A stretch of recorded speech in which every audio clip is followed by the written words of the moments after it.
Good morning to all of you. Standard 9 Gujarat State Board student. Here the second part I am sending the rest of the few question answer.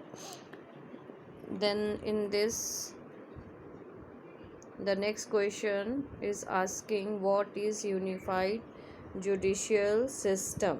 See here, what is unified judicial system? Here you write the answer point wise. Start. First point, a judicial system in which all the courts of a country follows one common court laws and procedure is called unified judicial system. India has a unified judicial system. Then second point, the Supreme Court of India is the highest court of our judicial system and hence it is also called the apex court. Then the third point you have to write, the Supreme Court regulates the high courts at different states and also all other lower courts. Fourth point, the Indian judiciary is independent of the executive and legislature and is also the defender and guardian of the constitution. So here 4 points are here, and so the this question answer is finished. Now the what is the next question? Asking explain the provision for constitutional amendment. Constitutional amendment question, so you will get it here only. 1 minute. 1 minute. Here is called amendment series is there. Adult subject amendment in constitution you will get in page number 62. Here you see 8 point amendment in constitution. Same you have to write. Compared to other countries' constitution of India is dynamic. Constitution can be amendment as and when required. Constitutional provision can be amended three ways. First, amendment can be made by a simple majority of members present and voting in the parliament.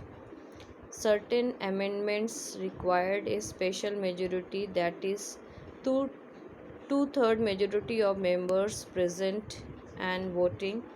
Third, concerning the union-state relation, the special majority, that is two-third, and the concurrence not less than 50 of the state legislature is required.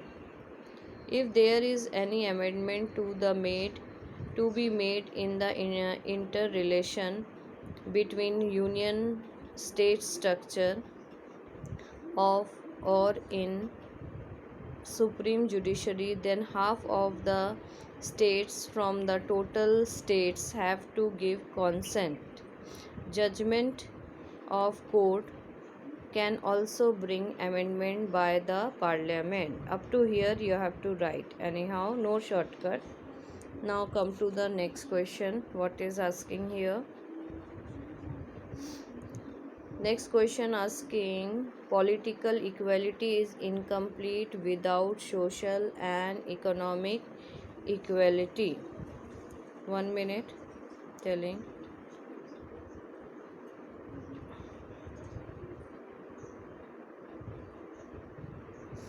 So here you see, you will start from the question line. Political equality is incomplete without social and economic equality. First point, then write political equality means that everyone is treated in the same way in the political sphere. This means, second point, this means that every citizen is considered equal under the law.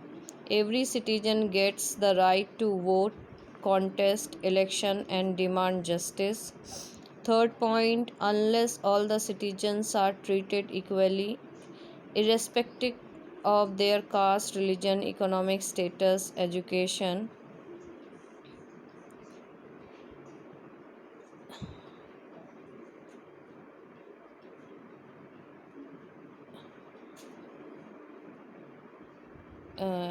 Unless all the citizens are treated equally irrespective of their caste,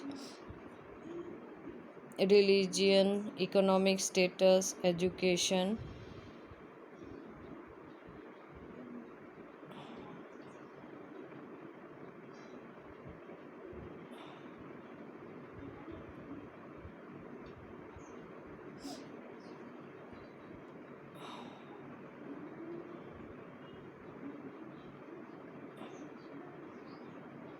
Education and gender, they cannot be considered as treated socially equal. Fourth point, moreover, every citizen should get equal opportunity to work and share the resources of the nation. This refers to economic equality. Thus, we can say the political equality can only be attained only when a person is given social and economic equality too. So here our first question answer series 7 set is completed. Next second explain the statement I will send you in a third video. So till bye, thank you.